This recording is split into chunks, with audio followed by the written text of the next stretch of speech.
Hey, good morning. We're back. It's Friday. Made it through a week of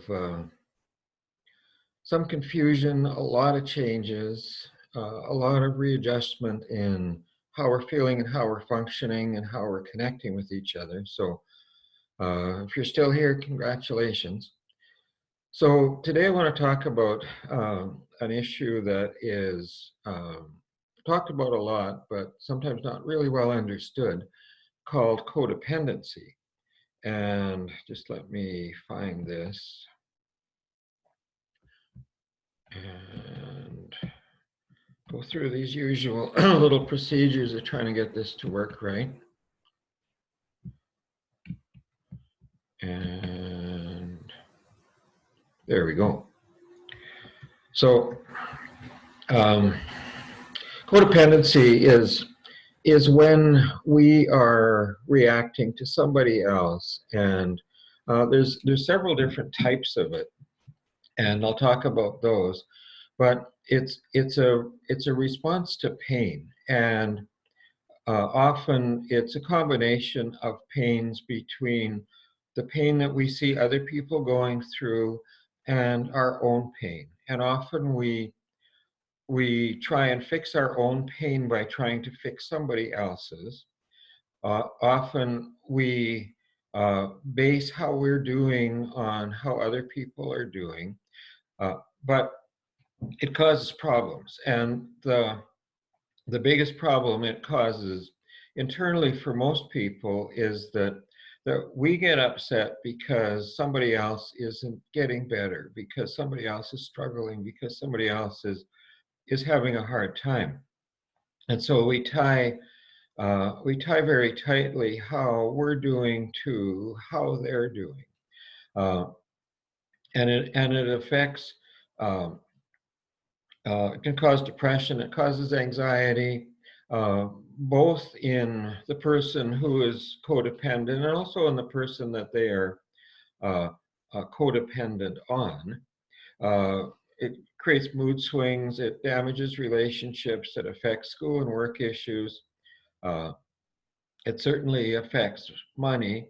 And probably the biggest thing, and this is true with all uh, sort of mental health problems and uh, dependency disorders, whether it's drugs or alcohol or other people or relationships or whatever, it really affects self-esteem. If if we are tying how we're doing to how someone else is doing, then when they're not doing well, we tend to judge and criticize ourselves, and and that makes it difficult for us, but it also makes it difficult for them. So, um, well, this is totally stuck here. Oh, there we go. So there's my questions, and I didn't make these up. I stole them from Byron Katie. If you are short of things to do, not that this is a bad thing to do, but check out Byron Katie on YouTube, because she's got some really interesting discussions on there. She's a very gifted and talented therapist and philosopher. Um, But these four questions: is what you're thinking true? Is it really true? How are you feeling or acting because of how you're thinking? And how would you feel or act if you thought differently? Again, and I think I probably said this every day that I've done one of these, if you don't like how you're feeling, if you don't like uh, how things are going, instead of trying to change the things, or instead of just focusing and grumbling on how you're feeling, take a look at what you're thinking. Take a look at what can I change about how I'm doing what I'm doing to start to make things better.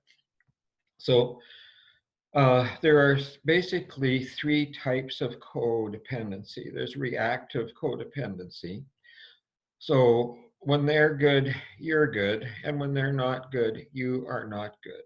So your ups and downs are tied to somebody else's upside downs. Uh, there's another factor, another type of codependency that's really involved in trying to control another person, orchestrating everything that's going on in their life so that they don't have problems. And that's a really strong ego position on the part of the person that is codependent. Are uh, they are deciding what somebody else should do. They're making the decisions in their own head about how somebody else should be living their life, about about what they should be doing to be okay. And regardless of whether or not you're right, uh, ultimately, what somebody else is doing really isn't our business. If they ask for help, or if they ask for suggestions, that's one thing. But if we are just looking at them and thinking, oh, they should be doing this, or they should be doing that, or they'd be better if they did this, or they'd be better if they did that, then uh, we're tying our own kind of sense of self uh, self gratification, self success, control, any of those kinds of things. Uh, we're basing that on somebody else, and then when they don't do what we think they should be doing, um, we get upset, and and that hurts us.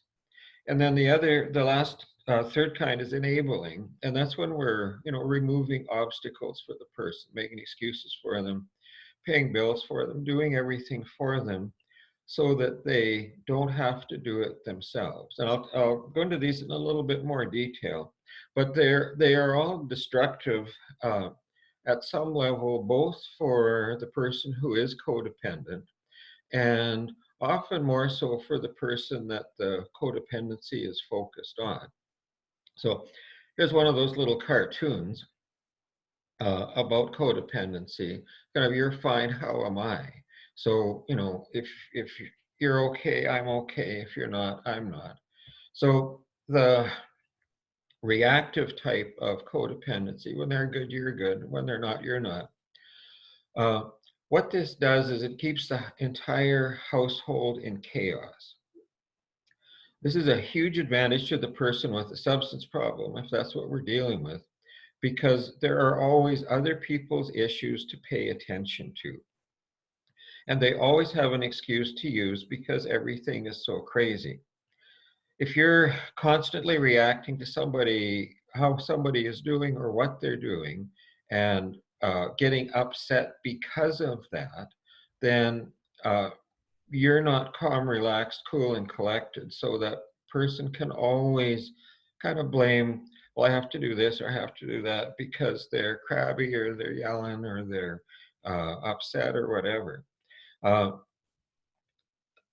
the other part of this is most people have a degree of compassion or empathy. And if internally you understand that you are causing problems in your household, that you're making things difficult for people that care about you, you always start to feel guilty. And uh, because, like, I'll read what I wrote there. At some level, they'll understand that they are causing pain to the people that they care about. And guilt equals stress. And that becomes another reason to self-medicate, whatever that self-medication looks like. It could be screens, it could be video games, it could be drugs or alcohol, it could be self-harm stuff. There's all sorts of things that it could be.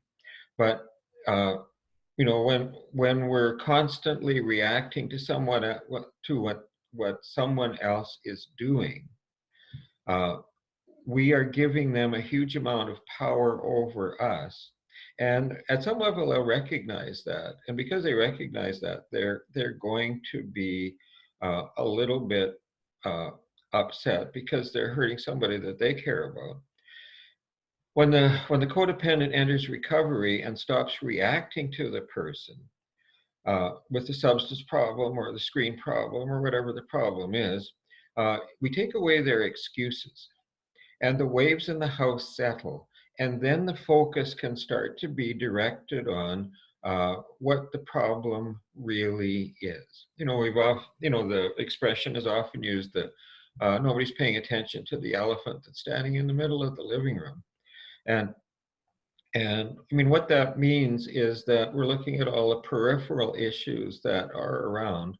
We're not really looking at what the true nature of the problem is. So the controlling type, or orchestrating everything in a person's life so that they don't have problems. I see I missed a Y there on the they. Uh, Typing isn't one of my strong suits, or spelling or whatever. What this does is it takes away the natural consequences as well as the natural rewards. The person doesn't feel the pain of making mistakes, nor do they feel the reward of success. And uh, so that first little cartoon, the person's got all these strings around them, and they're not doing what you want. And so that's going to be really uncomfortable for them, but it's also going to be really uncomfortable for the person who's attaching the strings. And so one of the things that I often suggest to people who are being affected both ways in that relationship is you start to look for those strings. You start to look for uh, imagine in your mind what connections you are creating towards that person, or what connections they're creating towards you. And take out your little magic scissors and psychically start to cut those strings, so that uh, if you're attaching strings to other people, you can start to let go of that. And if they're attaching strings to you, you can start cutting those strings and stop choosing to react to them. And remember, always remember, how we're reacting to stuff is a choice. It's based on how we're thinking about it.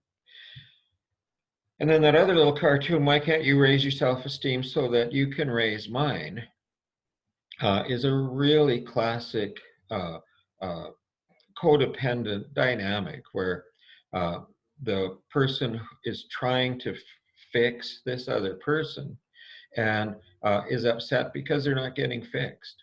And again, that hurts everybody.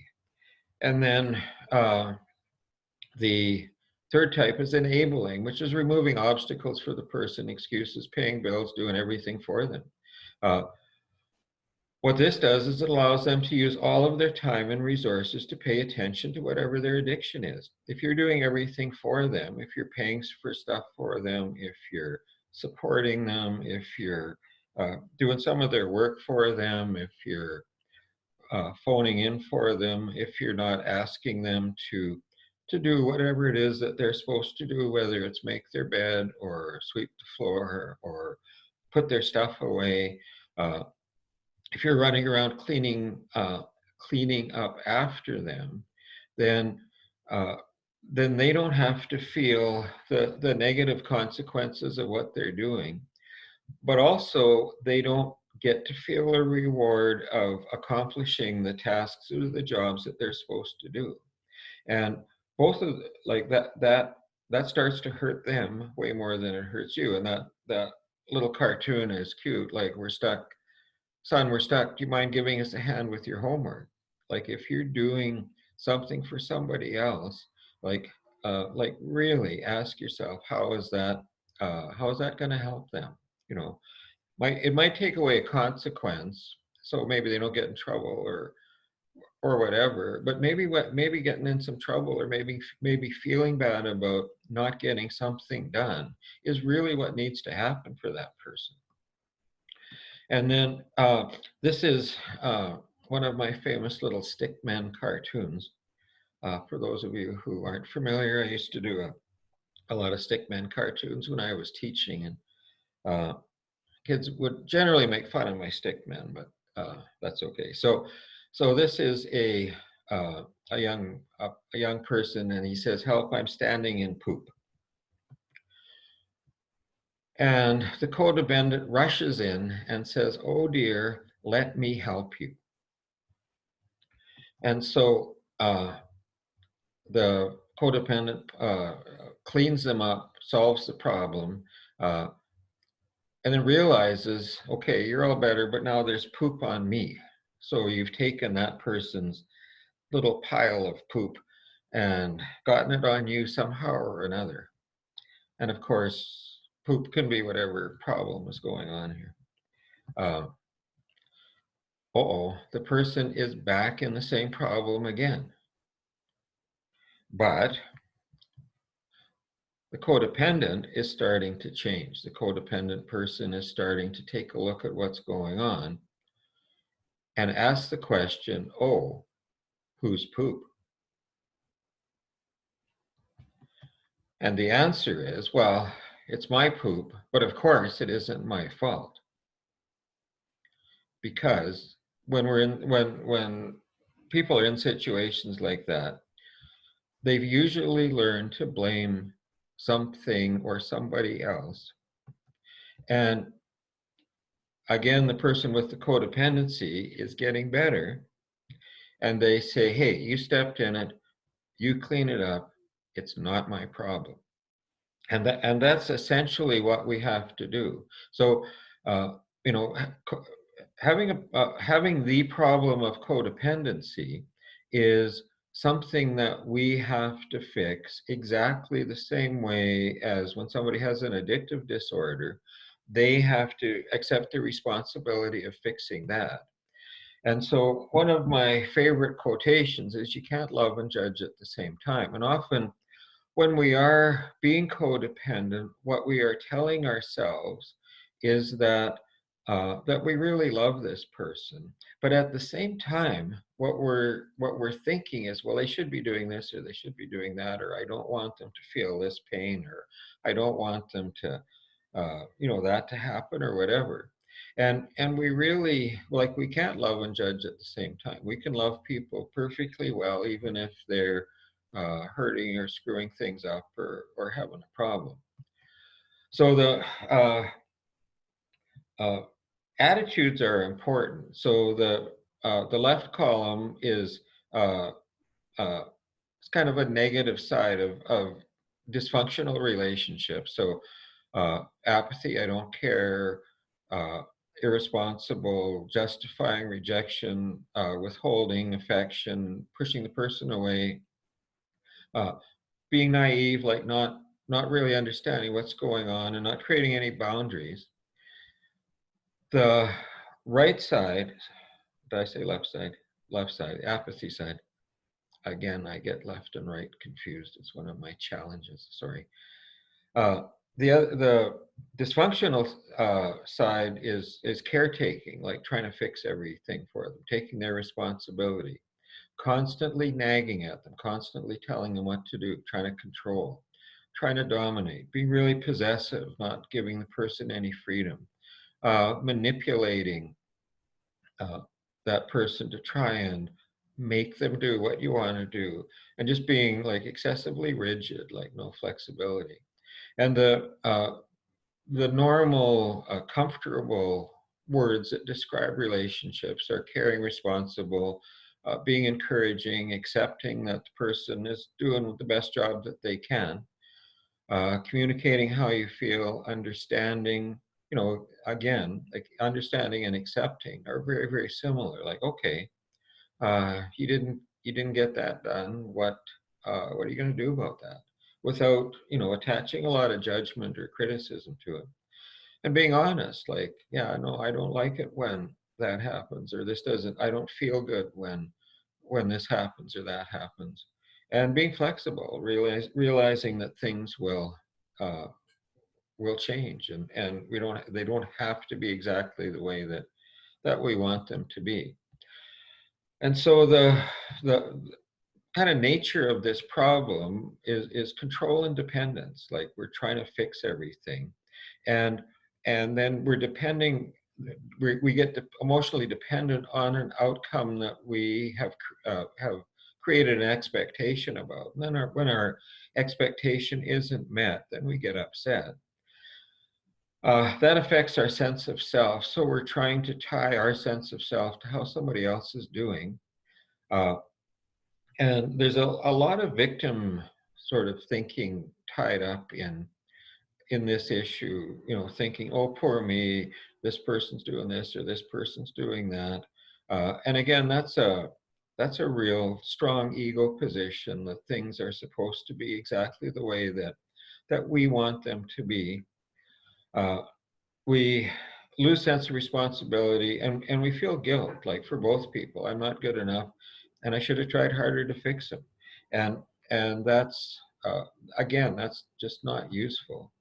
And so some of the solutions around this are starting to open up lines of communication, like daily talks about, this is how I'm feeling. This is what I would like to do, and get some feedback going back and forth. Again, that's without judgment and criticism, and lots of listening. Give rather than get. So don't expect something, but give that person what you want to give them. And steps 1, 2, and 3 are, that's that 12-step stuff. So step 1 basically is admitting that my life is unmanageable. And step 2 is came to believe that some power greater than me or smarter than me is going to help me change. And step 3 is made a decision to turn my will over to a new and better way of thinking. And that's something that we have to practice. That's something that we have to pay attention to. Because remember, how we are is how we have learned to be up to this point.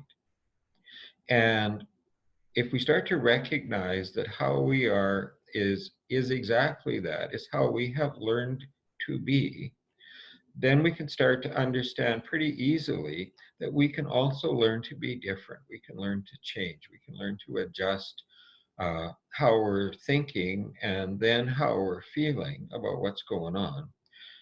And we got to let go of stuff. Like we can't control outcomes. We can't control other people.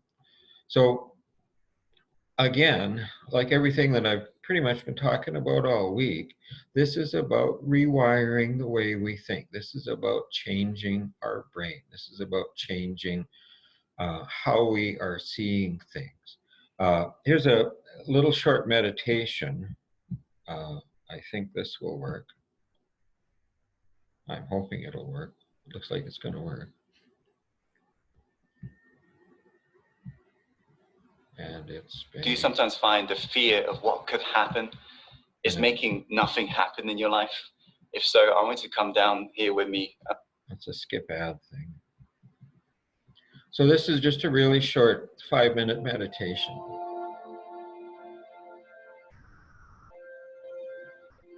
Sitting comfortably,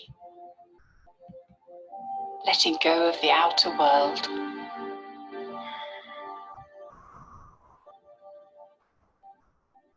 I give myself space to let go of all tensions and worries.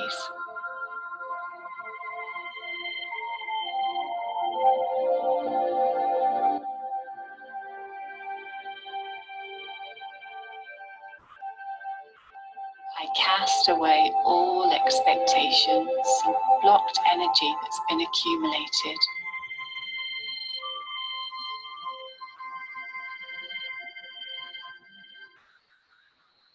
Letting go of the push and pull of all the thoughts and feelings.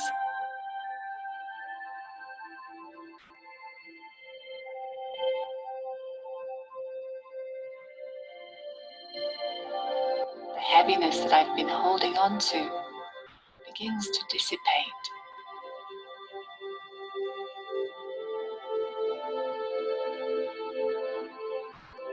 It feels so good to let go.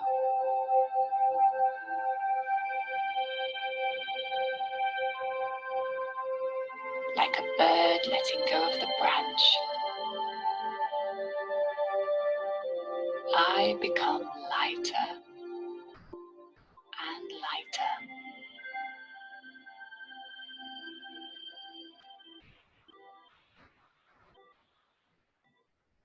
Soaring higher and higher into the sky.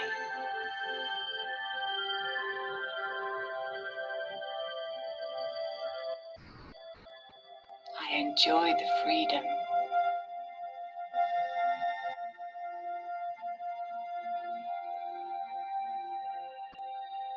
feeling light and infused with quiet joy.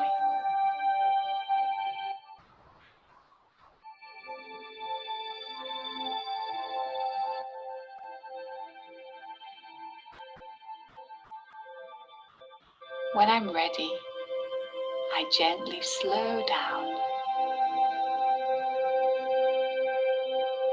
and come back to my inner world.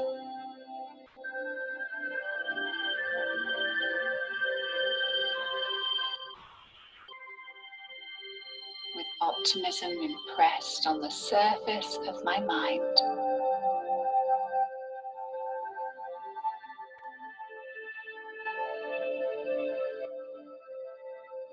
I allow the feeling of light to spread from my mind into the body and into the room.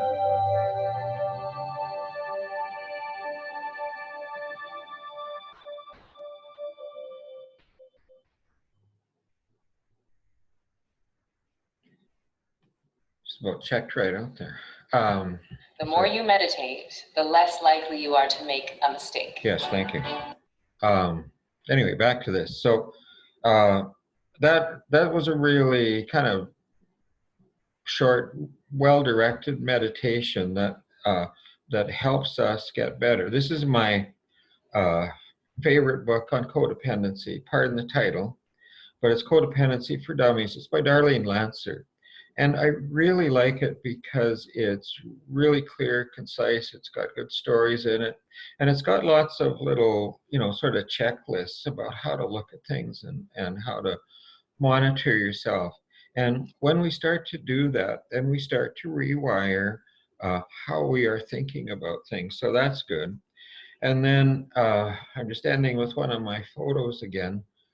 And I like this because it shows balance, and it's interesting because things aren't quite lined up perfectly, but it's still balanced. It's still it looks a little precarious, and our lives are often precarious, but we can still balance them even though things aren't exactly lined up the way that we think they should be. Anyway, thank you. I hope you guys have a good weekend, and I will be back Monday. And as always, if you've got anything you'd like to share, please send it to me in Messenger or email, or put it in the comments under this on Facebook. Thank you. And I gotta stop that. And I have to end the recording.